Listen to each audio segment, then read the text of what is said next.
Это программа «Актуальное интервью» на телеканале «Якутия-24», в студии Влад Давыдов.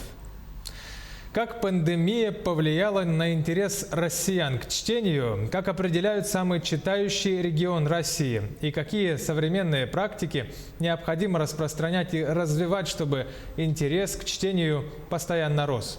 Об этом мы сейчас поговорим с Леонидом Палько, управляющим вице-президентом Российского книжного союза. Леонид Леонидович, здравствуйте. Здравствуйте. Якутия не первый год входит в число самых читающих регионов нашей страны. То, что в этот раз наш регион стал победителем всероссийского конкурса и литературным флагманом России, был ожидаемым результатом или же конкуренция была все же довольно непредсказуемой? Я вам скажу, действительно, конкуренция была очень плотная. Вот 6 лет у нас проходит конкурс, и 6 лет такая, вы знаете, достаточно плотная борьба. Я не знаю, открою вам какую-то тайну или нет, но примерно где-то перед концом голосования лидировал Казахстан. Лидировал достаточно плотно. И когда в конце мы уже проголосовали все члены жюри, и вот победила Якутия, это было действительно такое, значит, хотя понятно, что Якутия уже входила в лидерство, оно входило у нас и в 2015 году, как только значит, открыли первый конкурс. Она в прошлом году была в лидерах, то есть в четверку вошла. А в этом году мы тоже уже чувствовали, что вот она есть в лидерах, но будет ли она победителем, нет, это была действительно интрига. Ну а потом, смотрите, все-таки достаточно-таки плотно было. Это и, вы знаете, достойно выиграть у таких конкурентов, это было действительно приятно. Для меня вдвойне, честно, я поклонник Сибири, я сам родом из Сибири, я был этому рад. Леонид Леонидович, если попробовать объяснить нашим зрителям, по каким критериям определяется самый читающий регион, как ведется мониторинг чтения таким образом? Вы знаете, у нас есть две программы, которые работает Российский книжный союз. Первая программа называется «Культурная карта России». Вот там немножко все как бы объяснено. То есть наличие библиотек, наличие книжных магазинов, издательских центров, издательств, значит, союзов писателей и так далее. Это там все понятно. Там вроде, с одной стороны, арифметика. То конкурс «Самый читающий регион», он немножко другой. Он конкурс социальных проектов, он масштабный социальный проект, который объединяет социальную значимость, охват, оригинальность идеи, творческий подход к ее реализации. Понимаете, то есть это вот каким-то образом нужно сделать такое, чтобы люди больше заинтересовались и начали читать. И в этом-то как раз и заключается оригинальность всего. То есть люди должны какие-то разработать проекты, интересные моменты и так далее, как можно больше охватить, провести мероприятия и так далее. Я вот, например, мне подготовили справку, и по Якутии, конечно, там такие впечатляющие цифры, которые меня просто удивляют. 15 284 мероприятия, в том числе 13 116 в режиме онлайн, 986 712 участников. Понимаете, все учитывается, фиксируется. Вот. Ну, мне вот Якутия очень сильно поразила. Я всегда шучу, когда вот настал вопрос на голосование и так далее. Я говорю, вы мне назовите, пожалуйста, где у нас министерство называется культуры и духовного развития? В Якутии. Это приятно. А как вы думаете, какие интересные практики представлены в этом году? Были на конкурсе регионами? Какие из них вы считаете стоит распространять по всей стране? Смотрите, какая ситуация. Если говорить разговор вести о содержательных вещах, то, конечно, это 75-летие Победы. И мне бы очень не хотелось, чтобы, значит, вот именно с юбилейной даты все завершалось. Нет, я считаю, что ситуация патриотизма, ситуация геройства, ситуация, значит, вот, любви к родине, она должна продолжаться постоянно.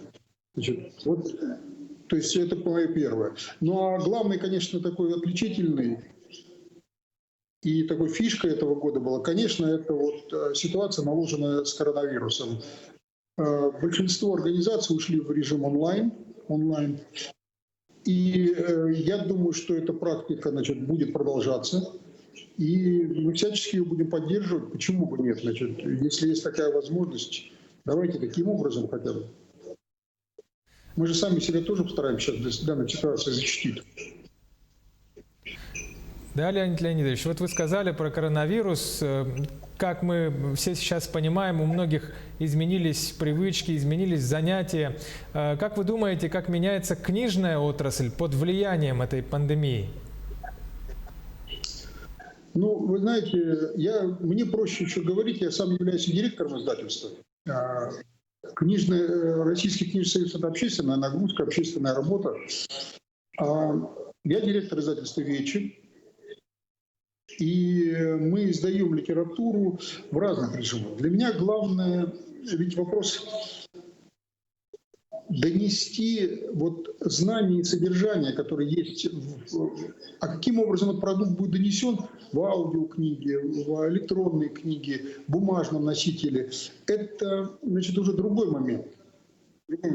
Понятно, что приходится перестраиваться. Особенно вы вспомните тот ужас, который был у нас весной, в марте-апреле, когда было все парализовано, когда люди не понимали, что нужно делать, каким образом, когда закрывали магазины, когда, значит, просто сидели дома, там гулять только можно было с собакой. Это в Якутии хорошо все-таки, а вот в крупных городах, мегаполисах, конечно, это просто какой-то был кошмар. И люди многие находили свое предназначение, читали книги, это очень здорово, это радовало. Хотя это, наверное, тоже мы пересмотрели, видите, всю свою жизнь с этой пандемией. Отношение к семье, отношение к ценностям и так далее. Но есть еще один момент, который это положительное в плане пандемии к чтению. Отрицательное то, что рушится экономика. Рушится она во всем мире, то есть это падает и так далее. Платежеспособность людей падает. Не все могут позволить себе покупать, читать и так далее. Здесь, конечно, возрастает роль библиотек. Хотелось бы, чтобы фонды библиотечные пополнялись, всячески были новинки. Вот это, конечно, очень сильно хочется. Я надеюсь, что с учетом пандемии, значит, с учетом какой-то такой определенной изоляции, люди будут больше читать. Мы какие-то статистические данные видим, значит, Леонид Леонидович, вернемся к теме конкурса. Как мы знаем, победители объявлены. Как и где будет проходить торжественная церемония награждения, или все это будет в онлайн-режиме? А вот здесь я вас хочу немножко порадовать. Во-первых, давайте начнем с того, что я хочу большое-большое спасибо сказать всем людям, и поздравить всех тех, кто принимал участие в вашем конкурсе. В данной ситуации вот это библиотекари, писатели, издатели, работников культуры, учителей. Ведь все они, вот действительно, я считаю, что всех нужно наградить. Потому что они сделали большое благое дело.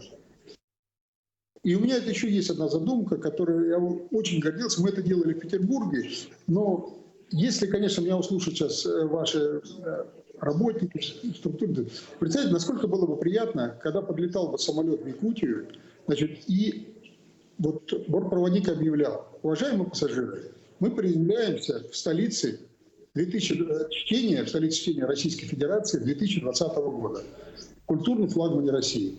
Насколько это был бы приятный момент, это, представляете, мне кажется, сразу любого будоражит. Смотрите, мы все привыкли, Якутия, это мороз, Так вот, а здесь бы было, представляете, это столица чтения. Это было бы очень приятно. Ну, а теперь по поводу вручения. Да, конечно, сейчас много уходит в режим онлайн, и, скорее всего, совещание с министрами, которые мы там проводим, значит, культуры, будет тоже в режиме онлайн. Значит, но вот вручение как раз, у нас такая добрая традиция. Мы в Иркутске, я вот летал, вручали, мы вручали в Белгороде, вручали в Санкт-Петербурге. И здесь у нас 18 ноября прилетает делегация Российского книжного союза во главе с президентом нашего книжного союза Сергеем Владимировичем Степашиным. И мы будем там вручать у вас в Якутии на месте. Так что мы не только в онлайн, а мы в офлайне будем делать это. Это приятный момент. Да, вот вы и про задумки сказали. В продолжение этой темы, как дальше, на ваш взгляд, должен развиваться этот интересный конкурс? Вы знаете, я скажу одним коротким словом. Этот конкурс должен жить.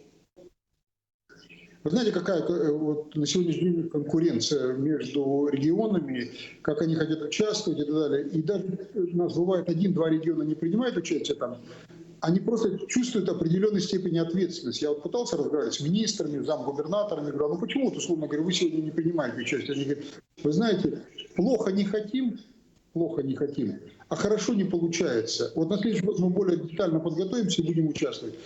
Вы знаете, очень большой интерес. Ведь они же учатся друг у друга еще. И это, ну, я считаю, что конкурс должен жить. Леонид Леонидович, спасибо большое, что уделили время, ответили на наши вопросы. Желаем вам удачи. До встречи. И вам всем тоже желаю удачи. Читайте, читайте, читайте, читайте. Обязательно. Всего доброго, спасибо. Это была программа «Актуальное интервью». Следите за нашими выпусками. Всего доброго, берегите здоровья, до свидания.